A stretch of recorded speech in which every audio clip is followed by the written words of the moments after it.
Bonjour et bienvenue sur JNZ1 Sport. Très content de vous retrouver pour ce nouveau rendez-vous.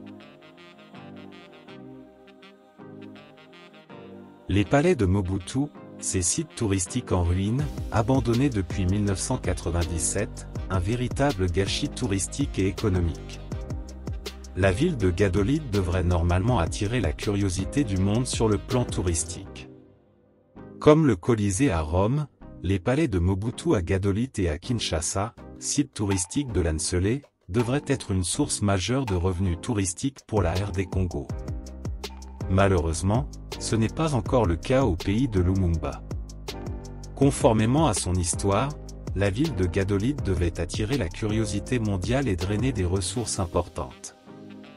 Les sites historiques tels que la résidence de l'ex-président de la République, la tombe de Maman Marie-Antoinette, la mission Molegbe, le barrage de Mobeyi Mbongo, le village Kaolé pouvaient permettre d'accroître les fréquentations.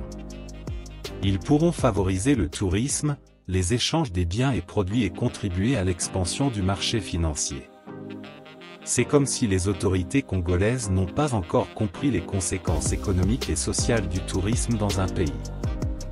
Sur ce, nous voudrions bien rappeler succinctement à ceux qui nous suivent ce que la RD Congo pourrait récolter comme dividende en mettant en valeur ses atouts touristiques. Premièrement, le tourisme apporte des revenus au gouvernement.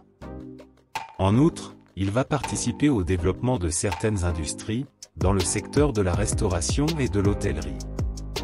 C'est aussi un atout efficace de marketing politique comme le font certains voisins de la RDC en utilisant les milieux sportifs. Combien de millions de touristes arrivent-ils en RDC par an? Existe-t-il réellement une industrie touristique en RD Congo? Si la réponse est négative, il est grand temps de combler ce retard honteux. Ce changement doit commencer au niveau du gouvernement congolais. Beaucoup de sites touristiques de classe mondiale en RDC ne sont pas encore exploités par manque de vision et de lucidité politique. Le tourisme en RDC doit se développer et contribuer au développement économique de nos villes et provinces, car nous en avons largement les moyens. Sinon ce serait un véritable gâchis touristique comparable à un crime économique. Le Congo profond est généreusement riche en tout.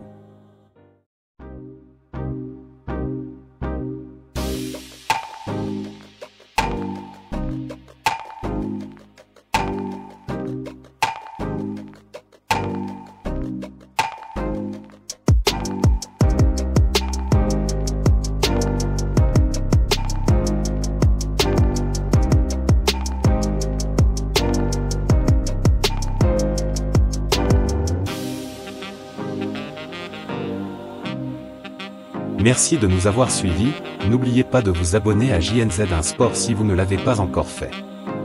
Portez-vous bien, à bientôt.